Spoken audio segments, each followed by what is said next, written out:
할텐서 복음방송 주안의 하나 3부 방송으로 이어집니다. 주안의 하나 3부에서는 성경 속 지혜를 나누는 시간인 Let's Read the Bible과 옛 고전 설교를 나누어 보는 시간 성도들에게, 그리고 삶 속에서 나오는 묵상을 나누는 살며 생각하며가 준비되어 있습니다. 먼저 Let's Read the Bible로 이어집니다.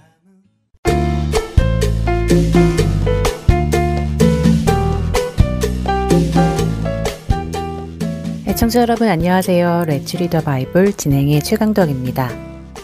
지난 시간 바벨론으로 포로로 끌려갔던 유대인들이 돌아오게 된 배경에 대해서 나누었습니다.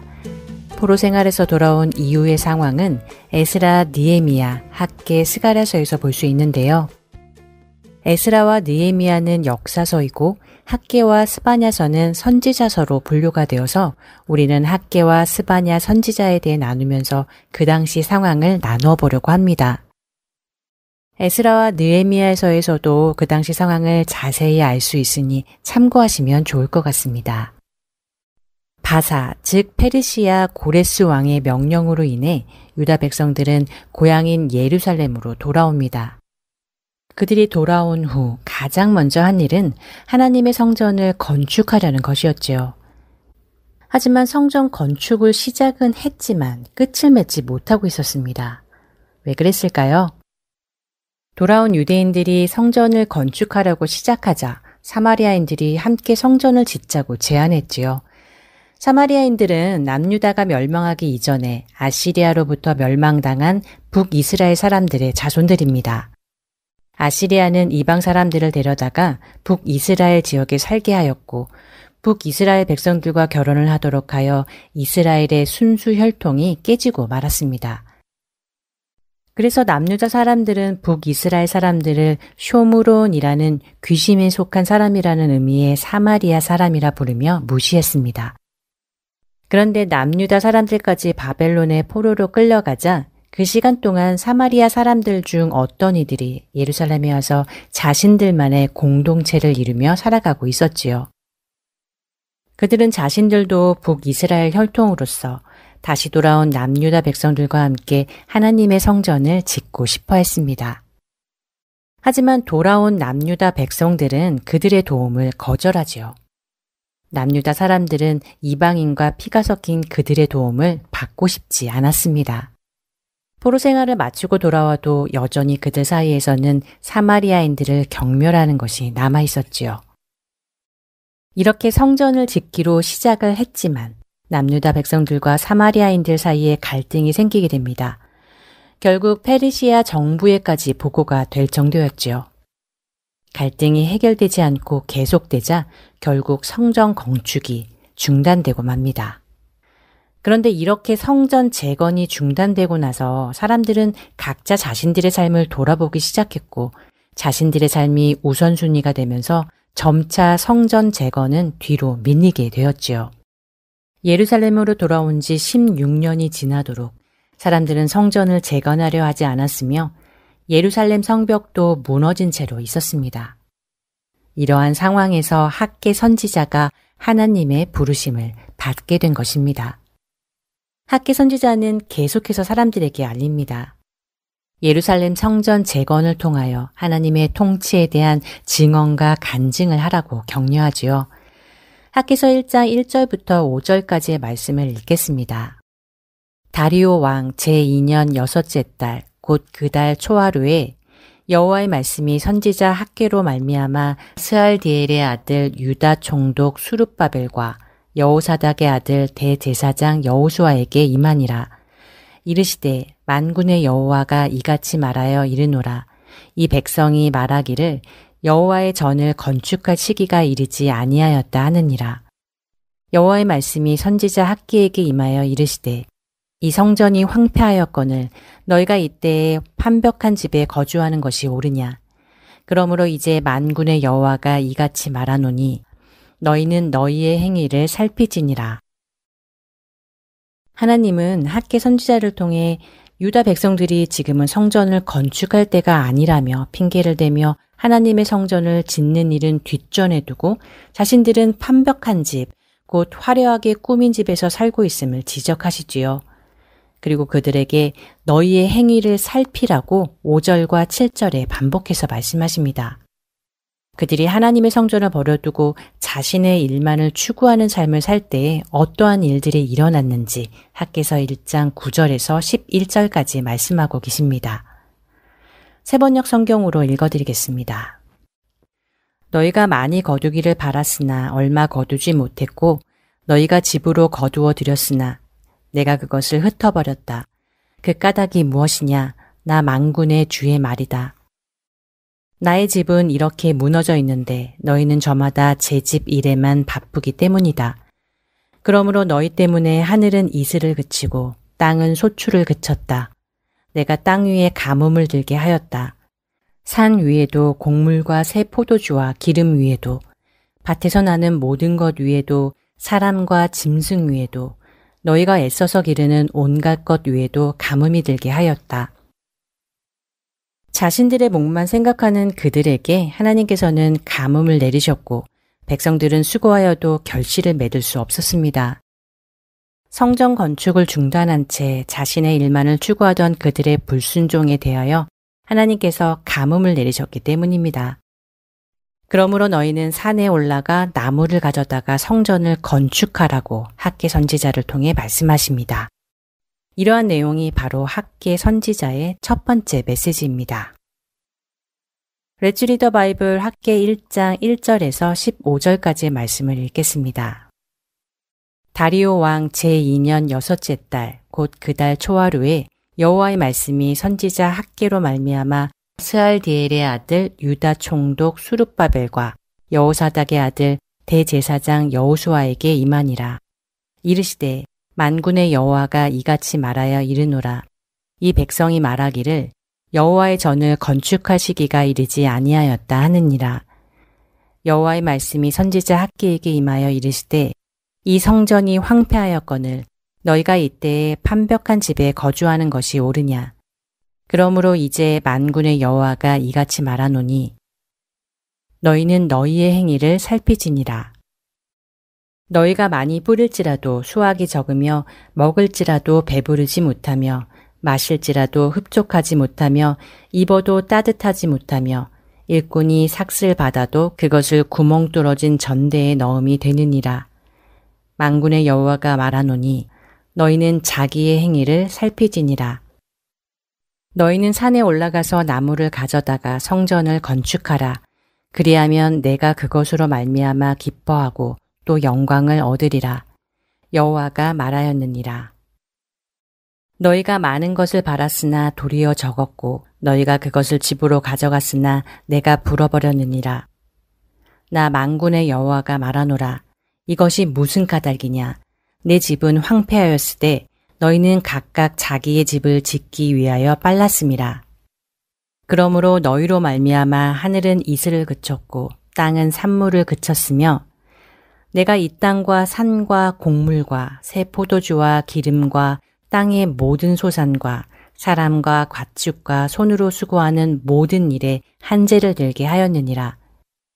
스알디엘의 아들 수룹바벨과 여호사닥의 아들 대제사장 여호수아와 남은 모든 백성이 그들의 하나님 여호와의 목소리와 선지자 학개의 말을 들었으니 이는 그들의 하나님 여호와께서 그를 보내셨습니다. 백성이 다 여호와를 경외하매 그때에 여호와의 사자 학개가 여호와의 위임을 받아 백성에게 말하여 이르되 여호와가 말하노니 내가 너희와 함께 하노라 하니라. 여호와께서 스알디엘의 아들 유다 총독 수룹바벨의 마음과 여호사닥의 아들 대제사장 여호수아의 마음과 남은 모든 백성의 마음을 감동시키심에 그들이 와서 만군의 여호와 그들의 하나님의 전 공사를 하였으니 그때는 다리오 왕 제2년 여섯째 달 24일이었더라. Let's Read the Bible 오늘은 학개 1장 1절에서 15절까지의 말씀을 읽었습니다.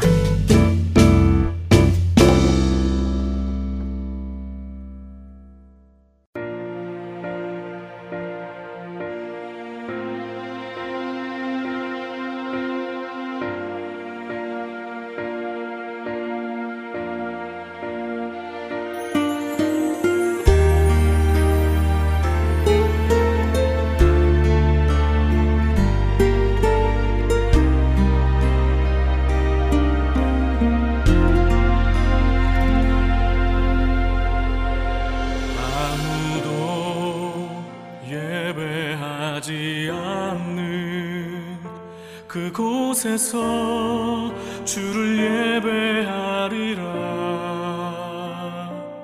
아무도 찬양하지 않는 그곳에서 나 주를 찬양하리라. 누구도 헌신하지 않는 그곳에서 주께 헌신하리라. 누구도 증거하지 않는 그곳에서 나 주를 증거하리라. 내가 밟는 모든 땅 주를 예배하게 하소서. 주의 보혈로 덮어지게 하소서. 내가 선이고 주의 거룩한 곳 되게 하소서. 주의 향기로 물들이소서.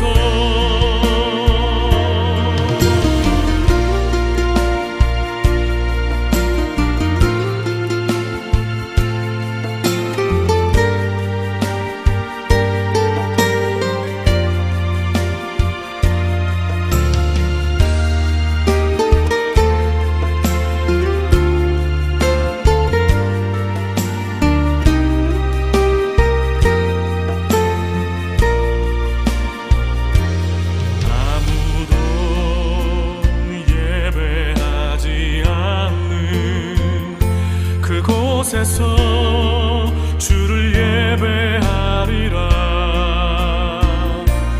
아무도 찬양하지 않는 그곳에서 나 주를 찬양하리라. 내가 밟는 모든 땅 주를 예배하게 하소서. 주의 보혈로 덮어지게 하소서. 내가 선이고 주의 거룩한 곳 되게 하소서. 주의 향기로 물들이소서.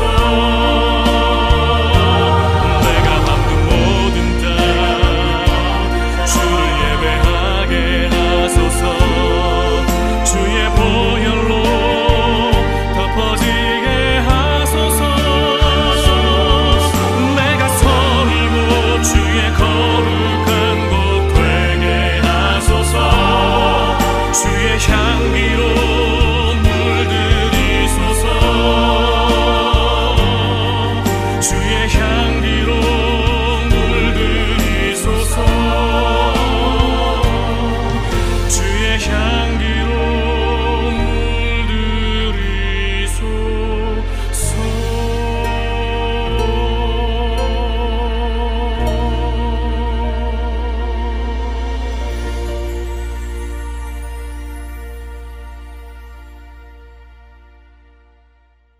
옛 고전 설교를 나누는 시간인 성도들에게 보내드립니다.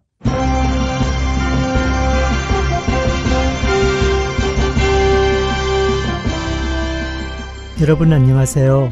성도들에게 진행의 권혁준입니다. 성도들에게 이 프로그램은 지난 시대의 외국 설교자들의 설교를 여러분께 읽어드리는 시간입니다. 오늘은 1616년에 태어나 1683년에 소천한 존 오웬의 죄죽이기 중 일부를 읽어드립니다. 죄죽이기에 있어서 죄를 향한 습관을 약화시키는 것이 필요합니다. 습관이 이전과 같이 강압적으로 마음을 산란하지 못하게 하고 유혹하여 마음을 벗어나게 하지 못하게 하고 마음의 고요를 깨뜨리거나 마음을 복잡하게 하지 못하게 하는 것입니다. 그것을 가르켜 그 정욕과 탐심을 십자가에 못 박았느니라 라고 하는 것입니다. 정욕에 힘과 세력을 주고 날마다 죽을 몸을 후패하게 하는 그 정욕의 피와 기운을 제거하는 것입니다. 십자가에 못 박힌 사람은 처음에는 기를 쓰고 큰 힘과 능으로 소리를 지릅니다. 그러나 피와 기운이 빠져 소진되면 기를 쓰는 힘도 약하게 되고 빈도수가 적어지고 울부짖는 소리도 낮아지며 목도 쉬게 되어 결국 남이 듣지 못할 정도가 됩니다. 그처럼 사람이 처음에 어떤 정욕이나 건전치 못한 심정을 다루려고 할 때는 그 정욕이 포악하게 힘을 발휘합니다. 나아가 그 정욕의 만족을 얻으려는 간절하고도 조급한 마음이 강하게 일어납니다. 그러나 그것을 죽이는 일을 지속적으로 수행할 때 정욕의 혈기는 잦아지게 되고 움직임이 둔해지며 희미해지고 또 부르짖는 행동도 간헐적으로 들립니다. 그러다가 결국에는 마음속에서 그 소리를 듣기가 어렵게 됩니다. 간혹 정욕이 마지막 운명의 외침과도 같이 큰 힘과 기운을 표출하려는 뜻이 보일 수도 있습니다. 그러나 이내 그 동작은 끝이 납니다. 특히 그것이 성공을 거두지 못하도록 끝까지 단속하면 그렇게 됩니다. 사도 바울은 이것을 로마서 6장 전체를 통해서 묘사하는데 특히 6절에서 그러합니다. 그는 죄가 십자가에 못 박혔다. 죄가 십자가에 단단히 조여 메어졌다고 합니다. 어떤 목적을 위해서입니까? 사망의 몸을 멸하기 위해서입니다. 또한 죄의 힘을 약화시키고 점점 더 패하기 위해서입니다.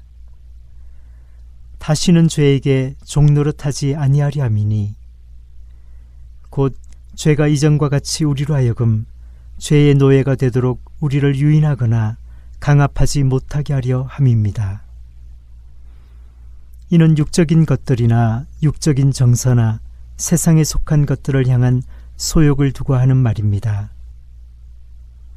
또는 육체의 정욕이나 안목의 정욕이나 이생의 자랑뿐 아니라 본질상 우리의 지성과 의지 속에 있어 하나님을 대적하는 것을 가리켜 하는 말이기도 합니다. 그것이 어떤 특성으로 우리 마음의 상태를 어지럽게 하고 괴롭게 하든지, 그리고 그것이 어떤 방식의 활동을 통해서든지 곧 악으로 기울어지게 압박하거나 선한 것을 하지 못하게 방해하든지 그 어떤 경우에도 법칙은 동일한 것입니다. 이러한 일을 효과적으로 수행하지 못하게 되면 정욕에 대한 투쟁은 소기의 목적을 이루지 못할 것입니다. 어떤 사람이 나쁜 나무가 맺은 쓴 열매를 털어내되 지칠 때까지 그 일을 하였다고 합시다. 그런데 뿌리가 힘차게 땅속에 자리하고 있으면 눈에 보이는 열매를 아무리 털어내더라도 다시 또 쓴 열매를 맺는 것을 막지 못할 것입니다. 그런데도 어떤 이들은 그런 식의 어리석은 일을 계속 반복합니다. 정욕이 분출되어 나타나지 못하게 하려고 열심히 그리고 부지런히 헌신합니다. 그러나 원리와 뿌리는 그대로 남겨둡니다. 아니, 그것을 찾으려고 하지도 않습니다. 그래서 그들은 결국 죄 죽이기에 있어 진보를 거의, 아니 전혀 이루지 못하고 맙니다. 항상 죄의 부담을 느끼고 있다고 해서 그것이 조금이라도 죄 죽이기에 있어 진보를 이룩한 것이라고 생각해서는 안 됩니다. 죄가 강하고 힘이 있을 때 영혼은 그것에 대항하여 머리를 들 수조차 없습니다. 더욱이 죄를 내어 쫓는 일은 엄두도 내지 못합니다. 결국 영혼은 신음하고 탄식하며 애통하고 괴로워하게 됩니다. 다윗이 자신에 대해서 말한 것을 들어보십시오. 그는 나의 죄악이 나를 덮침으로 우러러 볼 수도 없사오며 라고 시편 40편 12절에 고백합니다. 다윗이 죄에 대항하여 싸우기에 얼마나 미약하였던지요. 죄에 대항하여 싸우는 일에는 여러 일들이 요청되고 수반됩니다. 죄와의 싸움을 위해 먼저 자기가 싸울 대상인 죄를 분명하게 인식해야 합니다. 자기가 겨루어야 할 원수가 있음을 알고 그 원수를 주목해야 합니다. 그리고 그 원수를 진실로 원수 그대로 생각하여 어떤 수를 쓰더라도 그것을 멸해한다는 의식을 가져야 합니다. 그것이 죄 죽이기에 요청되는 것입니다. 이것은 영혼에 속한 일입니다. 그러므로 사람들이 자기 정욕을 미약하거나 대단치 않은 것으로 생각할 경우 그것이 그들의 정욕을 죽였거나 또는 그들의 정욕을 죽이고 있는 중이라는 조짐이 될 수 없습니다. 다 각각 자기 마음의 재앙을 깨닫는 것이 있어야 합니다. 이것을 깨닫지 못하면 그 어떤 일도 이루어질 수 없습니다. 최대의 원수를 자기 가슴 속에 지니고 다니면서도 그 원수를 아는 지식이 거의 없는 이들이 허다하다는 것은 정말 두려운 일입니다. 원수에 대한 지식이 거의 없기 때문에 자기들 스스로를 의롭다고 생각할 수 있는 것입니다. 더군다나 자기들이 처한 위험을 모르니 자기들을 책망하거나 권면하면 참아내지 못하는 것입니다. 죄를 죽이기 위해 우리는 원수의 괴계와 방법을 알아야 합니다. 그 원수가 자기 일을 성공적으로 이루기 위해서 채용하는 괴계와 방법들이 무엇이며 그 원수가 어떤 유리한 고지를 점령하려 하는지 또한 어떤 기회를 타서 공격을 펼치려 하는지 알아내려고 애를 쓰는 것이 영적 전투의 시작입니다.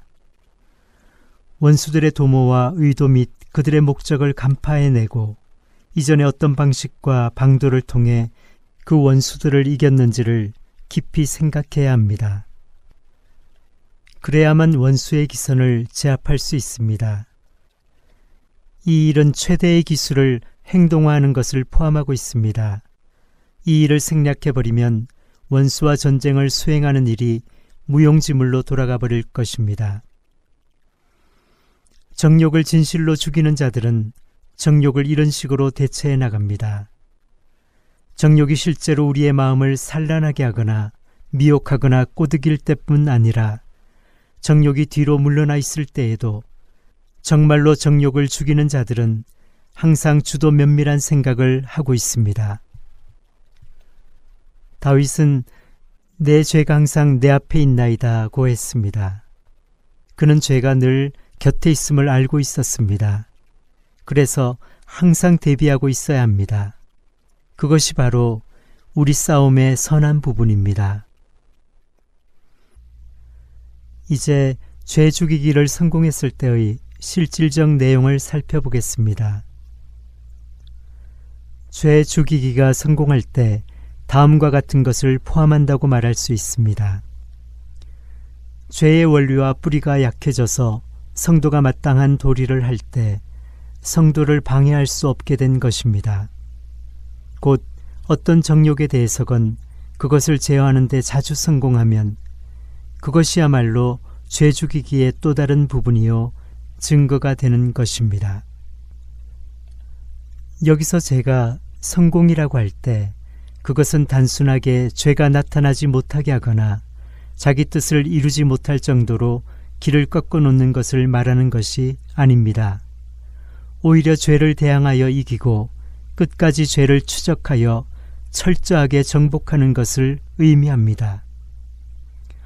예를 들어 어떤 때에든지 죄가 작용하여 유혹하고 육체의 생각을 부추기어 정욕을 이기도록 하는 것을 알게 될 때 일단 즉시로 그것을 정죄하고 추적하여 최대한 타도해야 합니다. 이것이 죄 죽이기의 성공이 의미하는 바입니다. 어떤 사람이 이런 상태와 조건에 이르러 정욕이 그 뿌리와 원리에서부터 약화되고 그것의 동작과 활동이 이전보다 약해져 그 사람이 마땅히 할 일을 방해하거나 평안을 방해하지 못하게 되었다고 합시다. 그리고 그 사람이 고요하고 진지한 마음의 구조 속에서 죄를 간파하고 대항하며 이겨낼 수 있게 되었다 합시다. 그럴 경우 저는 어느 정도 죄를 죽였다고 봅니다. 그런 사람은 죄의 모든 대적에도 불구하고 평생 하나님과 더불어 평안을 누릴 수 있습니다. 제가 목표하는 죄 죽이기는 바로 다음 요점들에 해당하는 것들입니다. 곧 우리 본성의 보편적인 부패와 타락이 스스로를 드러내고 발휘하려고 애를 쓸 때 다음 사항들을 방패막으로 삼아 마음을 어지럽게 하는 불안 요소들을 모두 제거하는 것입니다. 먼저 우리 안에 살고 있는 죄의 성향을 약화시키는 지혜를 생각해야 합니다. 죄 죽이기의 기초는 죄에 내주하는 성향을 약화시키는 것입니다. 죄는 그 성향으로 말미암아 악으로 기울어지게 유인하며 하나님을 대적하며 모반하고 대항해 싸우라고 우리를 부추깁니다. 그러니 죄와 정면으로 맞서 죄를 멸하는 은혜의 원리를 고취하고 그 안에 습관적으로 거하며 그 은혜의 원리를 보양하여야 합니다. 그럼으로써 그 성향을 약화시킬 수 있는 것입니다. 그런 식으로 겸손을 심고 자라게 하면 교만이 약하게 되고 인내를 통해 죄를 짓고 싶은 열망이 약화됩니다. 또 마음과 양심을 정화시킴으로써 부정함을 약하게 만들 수 있고 하늘에 속한 사고방식으로 이 세상에 대한 사랑을 줄일 수 있습니다. 이 모두가 성령님의 은혜이며 성령님으로 말미암아 활기차게 작용하는 항상 있는 은혜와 동일한 것입니다. 둘째로 은혜의 모든 방도들과 방식들을 동원한 투쟁을 해야 한다는 것입니다. 성령님 또는 새 사람이 앞에서 언급한 정욕을 대항하여 민첩하고 활력 있게 싸우되 그 싸움을 위하여 지정된 모든 방식들과 방도들을 다 동원하여 싸워야 합니다. 죄의 작용과 활동들을 대항하도록 지원한 도구들을 부단하게 사용하는 일은 죄 죽이기에 요구되는 두 번째 사항입니다. 세 번째로 죄 죽이기의 기초는 이 두 가지의 사항에 어느 정도 성공이 수반되는 것입니다. 만일 이 마음의 부조화가 본성적인 상황에서 정복될 수 없는 유리한 고지를 가진 것이 아니라면 그것을 정복하는 일은 누구에게나 가능한 일이 됩니다.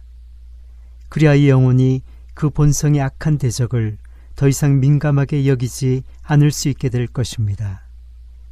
그러나 죄 죽이기의 성공은 은혜 언약의 취지에 따라 양심의 평안을 끼치는 것으로 그 정체를 드러낼 것이 분명합니다. 성도들에게 마칩니다.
말씀이로다.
오늘의 성경 단어 레위기, 민수기, 신명기. 레위기라는 이름은 그리스어에서 온 라틴어 레비티쿠스에서 따왔고 율법 가운데 제사와 종교를 관장하는 레위 지파의 이름을 그 기원으로 합니다. 제목에서 볼 수 있듯이 레위기는 레위인이나 레위인에게 속한 제사장들의 사역에 대한 이야기를 많이 기록하고 있습니다. 또한 성도들이 지켜야 할 종교, 생활, 관습, 제사의식 등의 여러 가지 율법에 대한 내용을 담고 있지요. 민수기에는 어떤 배경이 있을까요? 민수기는 이스라엘 민족들이 시내 산을 떠나 시내 광야를 거쳐 모압 평원에 이르기까지 겪었던 광야에서의 일을 담고 있는데 내용 중에 잠깐 등장하는 인구 조사의 내용에서 그 이름이 유래했습니다. 백성의 숫자를 세었다 라는 의미로 백성민, 셀수, 기록할 기, 그래서 민수기입니다. 히브리 성경은 그 책의 첫 단어로 짓기 때문에 광야에서 라는 뜻을 가진 베미드바르로 불립니다. 모세 오경 중 마지막 책은 신명기입니다. 신명기는 이스라엘인들이 가나안 땅에 도착하기 전 모세가 하나님의 가르침을 다시 한번 전한 후 죽기까지의 내용을 담고 있습니다. 신명기는 우리가 흔히 착각하기 쉬운데요. 신명기에 신이라는 한자를 새로울 신으로 착각하는 경우가 많지요. 하지만 신명기의 신이라는 한자는 거듭 신입니다. 신명기는 출애굽기, 민수기 등에 기록된 가르침이 반복되기 때문에 거듭 명령을 기록하다 라는 뜻의 신명기라는 이름이 붙여졌지요. 또 계명을 밝히고 설명하는 책이라는 뜻을 가지고 있습니다. 헬라어 역본인 70인역은 책의 특성을 반영하여 율법의 반복, 두 번째 율법이란 의미의 듀테로노미온이라 부릅니다. 오늘의 성경 단어 여기에서 마치겠습니다.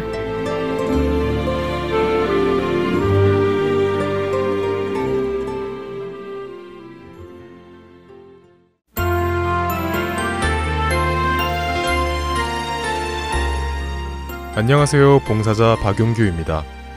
3개월 혹은 6개월마다 새로운 방송들이 여러분을 찾아가는데요. 지난 방송을 다시 듣고 싶어 하시는 분들이 많이 계시더라고요. 그런 분들을 위하여 그 방법을 말씀해 드리겠습니다.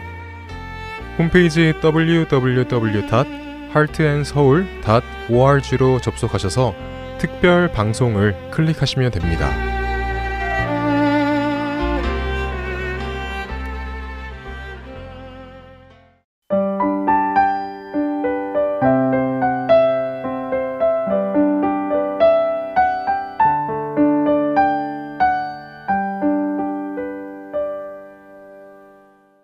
계속해서 강영규 성도가 진행하는 살며 생각하며로 이어집니다.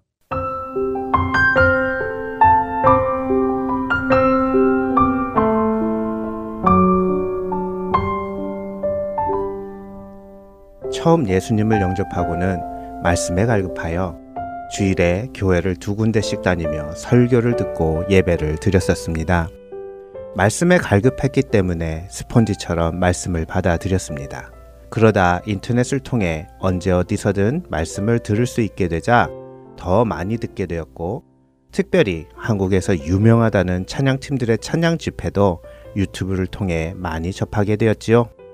분명 은혜 받고 감사하면서도 언제부터인가 본교회의 목사님의 말씀이 잘 귀에 안 들어오고 자꾸 유튜브의 유명한 목사님들의 설교와 비교도 되고, 교회 찬양팀도 마찬가지로 자꾸 비교가 되며 은혜가 안 되기 시작했습니다. 그러다 보니 제가 은혜를 받지 못하는 이유가 목사님의 설교 수준이나 찬양팀의 찬양 수준이라는 생각을 하게 되었지요. 그러면서 교회 안에 혁신과 쇄신이 필요하다고 생각했습니다. 그런데 믿음의 고향인 아리조나에 다시 돌아와서 새로운 말씀을 전하시는 목사님이나 찬양팀과 함께 함에도 불구하고 저의 예배 자체는 회복되지 않았음을 보며 이것은 목회자나 찬양팀의 문제가 아니라는 생각이 들기 시작했습니다. 그리고는 몇 가지 생각이 들었었지요. 요즘 들어 살이 좀 빠졌습니다. 잘못된 식생활을 고치려 노력한 보람이 좀 있는 것 같습니다. 특히나 밤늦게 먹는 습관이 없어진 것이 도움이 많이 된 것 같습니다. 밤늦은 시간에 배가 고파지면 참을 수 없어 라면이나 떡볶이 등을 해먹고 자는 습관이 있었지요. 그런데 의사들의 이야기를 들어보니 늦은 시간에 배고픔을 참지 못하는 것은 정말 배가 고픈 것이 아니라 사실은 몸에 이상이 있기 때문이라고 설명하는 것을 들었습니다. 정상적인 몸은 저녁을 먹은 후 서너 시간 만에 또 무엇인가를 먹어야 한다는 신호를 보내지 않는다는 것입니다. 우리 몸에 나타나는 신호로 우리의 몸에 문제가 있다는 것을 알아챌 수 있다는 것이지요. 지난 2020년 코로나 팬데믹이 시작한 이후 제가 섬기던 캘리포니아의 교회에는 한동안 마음의 병을 앓고 계신 분들이 매주 교회를 찾아오셨었습니다. 겉으로는 아무 문제 없는 것처럼 보이지만 대화를 해보면 대화가 통하지 않고 비현실적인 이야기를 하시는 분도 계셨고 예배 중에 강단으로 올라가서 춤을 추시려고 하시는 분도 계셨고 집주인이 자신을 독살하려 해서 도망 나오셨다는 분도 계셨습니다. 팬데믹 동안 정말 많은 분들이 정신적인 아픔을 앓고 계시다는 것을 알게 되었지요. 그러던 중 한 다큐멘터리에서 정신질환을 앓는 사람들이 늘어나는 사회 현상을 광산의 카나리아 새에 비유하는 것을 보게 되었습니다. 땅을 파고 들어가는 광산에는 제일 앞서가는 광부가 카나리아 새를 가지고 들어가는데 색깔도 없고 냄새도 없는 유독가스에 가장 취약한 것이 카나리아이기 때문에 그렇다는 것입니다. 가장 앞서가는 광부가 데리고 가는 카나리아가 고통스러워하기 시작하면 어디선가 유독가스가 나오고 있는 것이기에 바로 철수를 하기 위함이라는 것이었죠. 그 다큐멘터리에서는 우리가 사는 사회에 마음이 아프고 정신적으로 고통을 받는 사람들이 많아지는 것은 바로 사회가 썩어가고 있어서 그 안에서 고통에 민감한 사람들이 카나리아처럼 아파하는 것이라며 우리 사회가 점점 사람이 제정신으로 살기 힘들어지고 있다는 것을 알아야 한다는 내용이었습니다. 지금 우리 주변에 점점 늘어나는 노숙인들, 마약 중독자들을 보며 또한 비정상적인 성소수자들이 앞을 다투어 나타나는 것을 보며 우리 사회가 문제가 있다는 신호라는 것을 알 수 있다는 것이지요. 제 몸에 나타나는 신호로 저의 건강 상태를 알 수 있고 우리 사회에 나타나는 신호로 우리 사회의 건강을 알 수 있었습니다.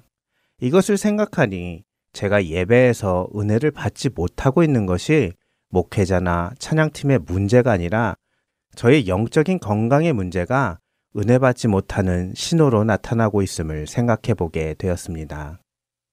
저의 힘없는 신앙생활의 현 주소가 수준이 떨어지는 목회자들의 설교나 찬양팀의 수준 떨어지는 찬양이 문제가 아니라 제가 하나님을 사랑하지 않기 때문에 그 증상으로 예배가 무너지고 찬양하기 힘들어진 것임을 깨닫게 되었습니다. 그러니 예배의 말씀을 더 잘 들어보려고 노력하거나 정신 차리고 찬양 집회를 해야지 하는 것은 문제의 해결이 아님을 알게 됩니다. 문제의 해결은 하나님을 더 이상 사랑하지 않기 때문임을 알게 되니 정신이 번쩍 나게 됩니다. 마치 광산의 카나리아처럼 죽은 예배와 죽은 찬양의 삶은 하나님을 사랑하지 않고 있다는 증거처럼 제게 다가옵니다. 어떻게 감히 인간인 그리고 죄악에 찌들어 살던 제가 하나님과의 사랑의 관계에서 떨어지고도 모르고 살아왔을까요? 그러나 하나님께서는 끝이 없는 자비하심으로 이런 저에게 다시 처음 사랑의 감격을 깨우쳐 주십니다.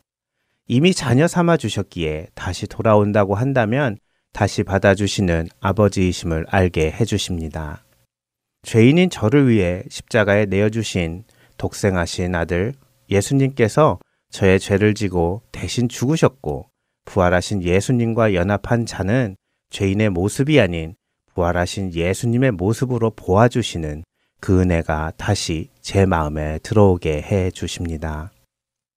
내가 확신하노니 사망이나 생명이나 천사들이나 권세자들이나 현재일이나 장래일이나 능력이나 높음이나 깊음이나 다른 어떤 피조물이라도 우리를 우리 주 그리스도 예수 안에 있는 하나님의 사랑에서 끊을 수 없으리라 라는 로마서 8장 38절과 39절의 말씀이 저에게 확신으로 다시 다가오며 비록 잠시 멀어졌더라도 다시 돌아갈 수 있는 이유는 저 자신의 노력이나 의 때문이 아니라 예수님 안에 있는 하나님의 사랑이었기 때문임을 깨닫고 믿게 해 주십니다.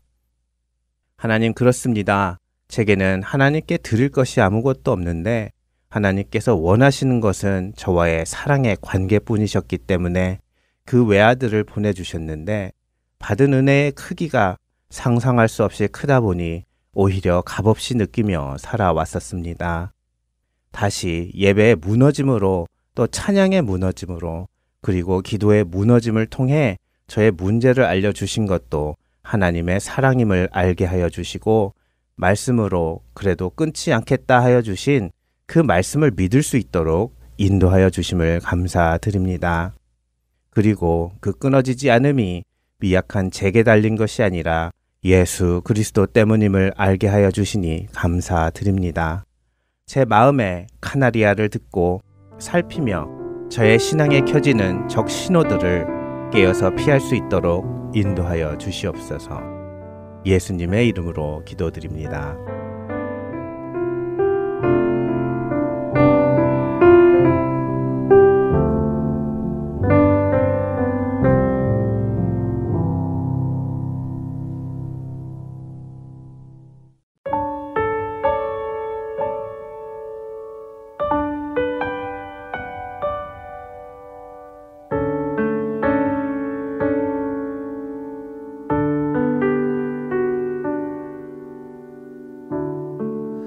찬양의 열기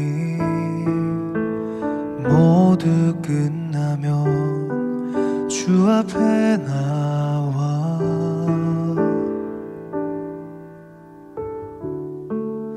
더욱 진실한 예배 드리네 주님을 향한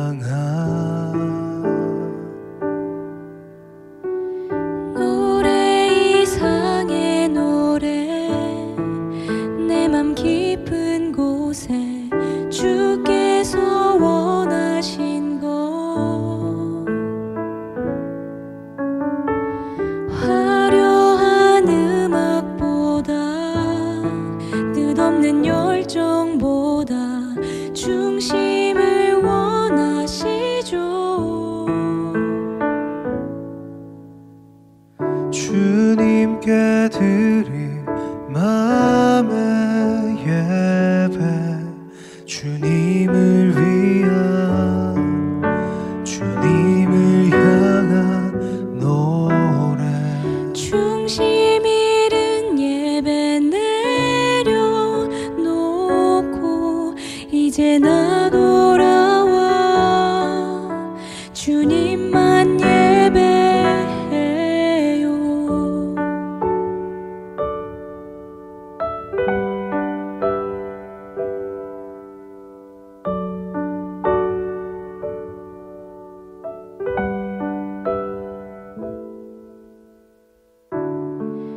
영원하신 왕 표현치 못할 주님의 존귀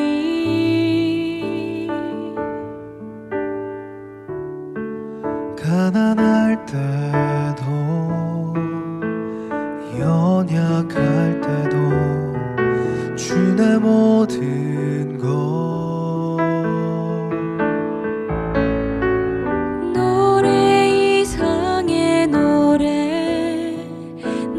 깊은 곳에 주께서 원하신 것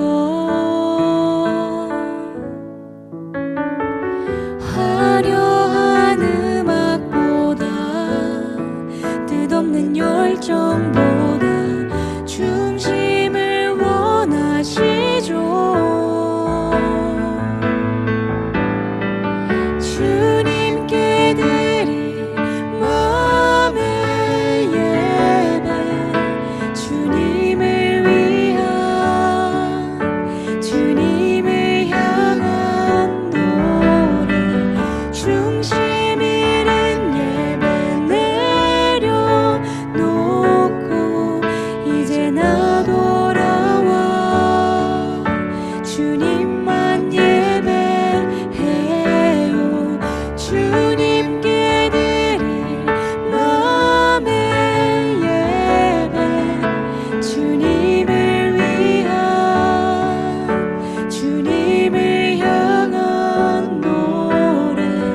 중심 잃은 예배 내려놓고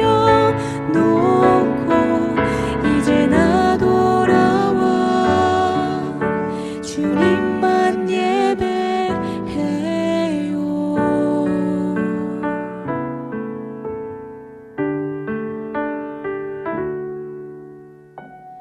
노래 이상의 노래 내 맘 깊은 곳에 주께서 원하신 것 화려한 음악보다 뜻없는 열정보다 중심을 원하시죠.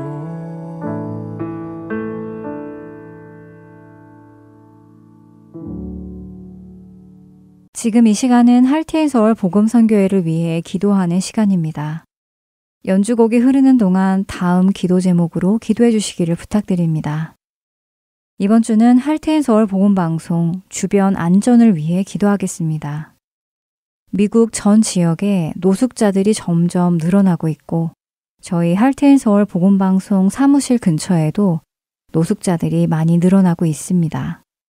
이와 함께 마약 판매, 마약 복용 등의 위험한 일이 늘어나고 있습니다. 방송 사무실 파킹장에 펜스를 설치하기도 했지요. 그럼에도 불구하고 여전히 노숙자들이 펜스 안쪽으로 들어와 기물을 파손하기도 하고 주변을 어지럽히기도 하고 근처에서 마약을 복용하기도 합니다. 먼저 노숙자들에게도 예수 그리스도의 복음이 전달되어 그들도 빛 안으로 들어와 생명을 얻는 은혜가 있기를 기도 부탁드립니다. 또한 오고 가는 봉사자들의 안전을 위해 기도해 주시기 바랍니다. 함께 기도하겠습니다.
하나님, 우리 청취자분들과 한마음으로 기도드렸습니다.